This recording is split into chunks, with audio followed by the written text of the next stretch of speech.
Good day and welcome to the Prime Feed News. I'm John Smith.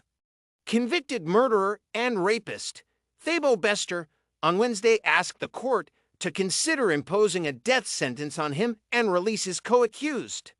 Addressing the Free State High Court, Bester represented himself after his latest legal representatives recused themselves from the trial, allegedly over unpaid fees. He has been given 7 days to appoint new legal counsel. I feel it's unfair for these people who are sitting here as my so-called co-accused to be in court when I know very well that they have nothing to do with this. Your Honor, I say this as a broken man, and I say this wholeheartedly. It tears me apart to see these people in this court, knowing well that they are suffering for something they know nothing about, he said. Quoting legislation that has since been abolished, he requested that he be given the death penalty via petition that will be signed by the public. Immediately I will agree to it and we can end this matter. I came here with 80 cars. I woke up at 2 a.m. I've been having chains on my feet. My feet are ice. I cannot feel my toes at this point. This is not the way I want to proceed, Your Honor. If it means that this court can accept the petition and the public can sign it, then we can put all this to rest. I am at peace. I know what I've done and what I have not done, Bester told the court. An impassioned Bester took swipes at the Department of Correctional Services, claiming that even when he would consult with his legal team, their calls were being recorded and that he feared for his mental well-being, as he had not been in contact with people other than the guard stationed outside his cell in 15 months. A formal application before the court. If need be. Yes. But I do request the court to humbly give me an opportunity to give these, because that's not the only challenge. I'd like to give the court the actual challenges so that the court can understand where I'm coming from in raising this point, please. May I proceed? You may proceed.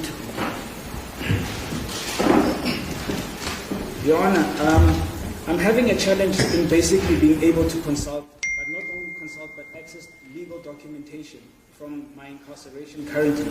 Just a minute. When you say legal documentation, what does that mean? That means that the Correctional Service Act 111 of 1998, which I am charged under, I have requested it from the National Commissioner, the Area Commissioner, and it's been refused. That I'm being told that I cannot access that document, and that document is actually the document that I'm charged with. I don't know why I'm not allowed to access the document. I've not been given any explanation on that. It took me 4 months to be able to access the Bill of Rights and the Constitution. So what I'm trying to explain to the court is that there are fundamental issues that are pertaining to me as an accused, that I believe that any legal representation that's going to represent me is going to deal with the same issues, and it's going to end up in a point where I'm going to withdraw. This is my 3rd withdrawal of an attorney, and I feel that all of them have had the same challenges. The challenges are that I'm not able to have either access to the documents they want to give me, and that the documents are sitting with, because at the current situation is that the National Commissioner has placed me under him directly, meaning that there's nothing that can be processed or given to me without his access or without his direct approval. And in that, it means that whatever document my legal team may present, be it a motion or be it whatever application or any legal documentation, it has to be given to him. And I feel that that is unfair, Your Honor. And also, legal representations are withdrawing from the case based on the fact on how they are treated when they are actually consulting, or how they are treated when they are coming to consult with me. And I feel that, Your Honor, if you are saying to me that I need to appoint another attorney and he should, or they should come here and present a case of my treatment, when I am the one who's been treated in that manner, I feel it wouldn't be correct, Your Honor, because I am the one that's treated in that manner. I'm the one experiencing that. And to allow me to just point, because I'd like to proceed, if I may. The National Commissioner, Your Honor, has been in charge, or has taken the obligation of being in charge of me as an inmate. And in that, meaning that all my responsibilities or any activities that involves Thabo Bester has a Thabo Bester Act, according to Correctional Services, the way I feel I'm treated. It might not be correct, but that's how I am treated. I'm segregated from everyone for the past 15 months. I have not had access or contact with any human except the EST that sits outside my door. And that's the only people I see. And I feel for my mental health and other issues, it is unfair and it's not presenting me in the best ability to be in this court. I also believe that the so-called political swing behind this weight that's tried to deprive me of any right to be able to have a fair defense in this matter is crucial.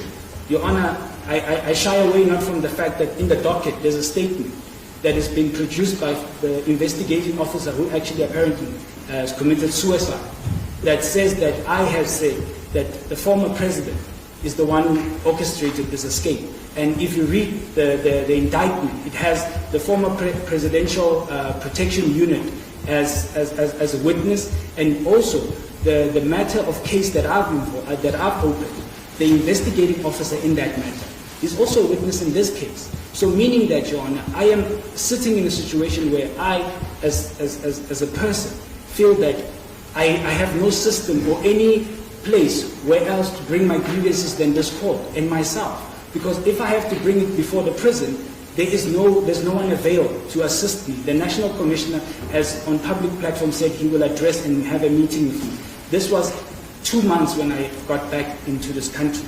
And till to this date, I have never seen that person. I've only heard of reports. To continue with this issue is that, Your Honor, I believe that even my presence in this court, I am not brought in this court freely where I can express myself. If you can look at me, Your Honor, in the way that I am cuffed in a way, Your Honor, that is unhuman for a person that's coming to defend and fight for his own life. Be it or be it not. The Bill of Rights states very clearly that all are to be presumed innocent, and the state has to prove beyond reasonable doubt that I am guilty. I believe that with the carnage of the media and everyone else, that I am not treated fairly or equal in any sense. And I feel that if that is the responsibility or the manner that I will be treated in, I feel that it's unfair, Your Honor, to a fair trial as a person that has an obligation to speak for himself, because there's no one else that's going to do that for me. And I feel that I want to bring these issues to this court so that the court is aware that, first of all, the charge that I am facing involves the actual office that I am under. The correctional services, in whatever story the media that's out here, or even in indictment, is incomplete, Your Honor, without me. And I feel that I am treated this way to be threatened from me being able to express myself or present whatever evidence I can present to show that the so-called alleged whatever charges are incorrect. But in that manner, if this court cannot be able to hear me out, or the court cannot understand from my point of view, because first, Your Honor, I'm a layman in law, but I do understand that I do have the right to speak. So I would like to address the court on the basis of the charges involve so many high-profile people that the Minister and the National Commissioner of Correctional Services have deprived me from every single privilege that exists. I am under Section 29 of the apartheid government. That is how I am treated at this current moment in this constitution, in this free country. I am treated with 2 hours of family visits for 30 minutes. I am given 1 consultation or 2 if I am lucky. And in that process, I am kept in a hole by myself with no one on site. They have removed the EST people that were outside my door now. I feel that my life is in danger because of the fact that the people that are responsible for this charge, I am under their hands.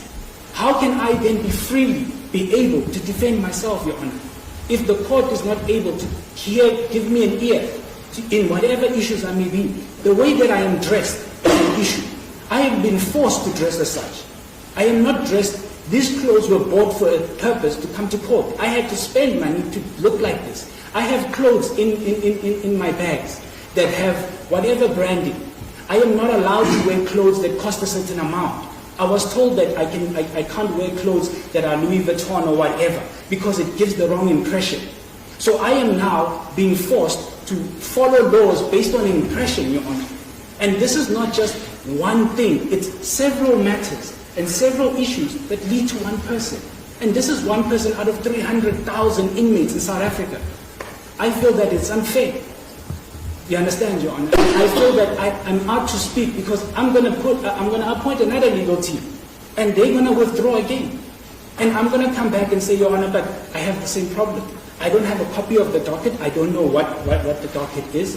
And I feel that the MPA are to give me the docket directly, because if this is the manner that I'm going to have, I might have to defend myself as a lame person in court and hope and pray that whatever facts I'll present, because I have requested to the head of prison that if I can please have access to a consultation of experts, which means I would like to have a PI or forensic experts to verify if those facts in docket are actually true, because I differ from the version they have. And for me to be able to do that, I need to be allowed for them to come to the prison. But I'm not. I have 2 months left in the time period that I have to serve in CMAX. But I know for a fact that I will not be treated fairly and be released as anyone else, because there's a time period that you serve in a prison like that. There is no human rights in that prison. JIX wrote a report by Judge Cameron that he submitted in Parliament and gave to a portfolio committee that correctional services, CMAX and Coxstack are unconstitutional. They are violating every single right that the fundamental structure of this court exists on.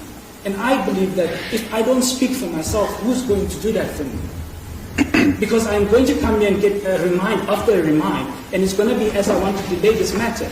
I am nearly done with my sentence, Your Honor. I want to finish with this matter. And I really want the court to understand. My last point, Your Honor, that I want to state is the issue of equality, Your Honor. I don't feel that I'm equally treated as any other accused person in this country. First of all, Your Honor, you have the media that has tarnished and destroyed me on no facts. No evidence has been brought in any side. It's already confirmed that I have escaped. But no one knows the true facts. It is already confirmed that Thabo Bester is a rapist and a murderer. But there's no evidence. I am self-convicted. I pleaded guilty to the most crucial, or most dangerous unit, which is called the Katomena Killer Squad. Forced me to plead guilty. And that case has been pending for 13 years in these courts. Transcripts have been missing for 13 years. And it goes around in South Africa as there is a proven fact, beyond reasonable doubt, that Thabo Bester is a murderer and a rapist. I've been out for a year. There's no one charge. Leonard Chowde, which I can refer to. I am not the worst inmate in this country. I don't have the highest counts. I have 3 counts. But I am the most popular inmate in this country for no reason, because of the political carnage and because of the political issues that I have in my personal capacity that have nothing to do with this legal proceedings. And I feel that I am out to address that. And Your Honor, with my last point, that I feel it's unfair for these people that are sitting here as my so-called accused to be in court when I know very well they have nothing to do with this.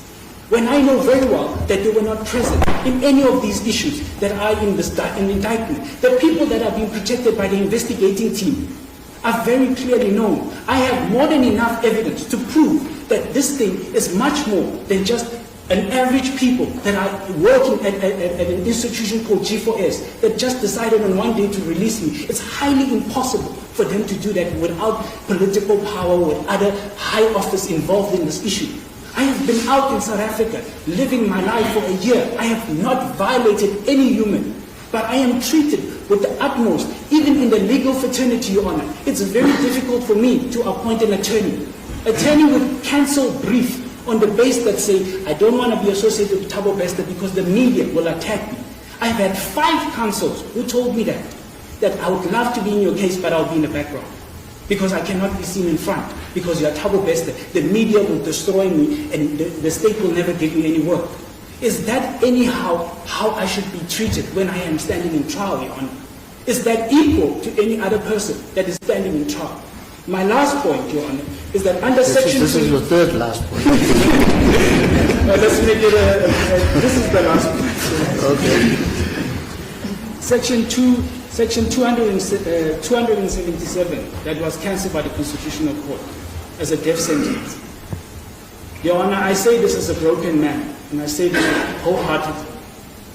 It tears me apart to see these people in this court, knowing very well that they're suffering for something they know nothing about.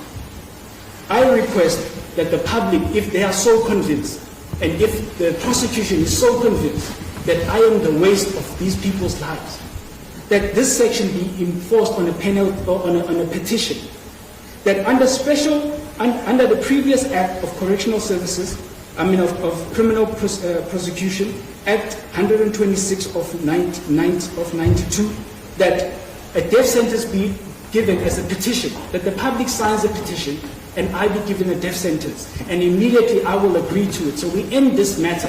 I came here with 80 cars. I woke up at 2 o'clock in the morning. I've been having chains on my feet. My feet are ice at this point. I can barely feel my toes. This is not the way I want to proceed, Your Honor. If it means that this court can accept the petition and the public can sign it, and I can be put to rest, and we can put all this, because I am at peace. I know what I've done. I know what I've not done. I am not perfect. But one thing I know for a fact, that none of these things would exist if there was no backhand of political watchdogs that control the situation. And I humbly ask you, and I'm sorry to have the outburst, but it's a lot for me to take. Really, it's too much, because I feel that it's unfair. It is unfair to be treated and to struggle to appoint an attorney. You find the best attorney in whatever, or the best advocate, but they will refuse brief. It's not a matter of funds, it's a matter of association. And it's not fair. It means that I'm not equal in this court. And if I'm not equal in this court, then it's a waste of time to come to court. Then we might as well just sentence me and release these people because they knew nothing. Are you done? Yes. Thank you. Yes, Mr. Bester, it seems to... Bester, along with his co-accused, Nanafa Magadumana, Zolio Sekalini, Zando Moyo, Taboho Lifalo, Budimasu Kela, Taihoma Katsa, Sanohi Matsora, and James Lifalo were in court on charges relating to Bester's escape from the Mangaung Correctional Centre. They are expected back in court on July 24th.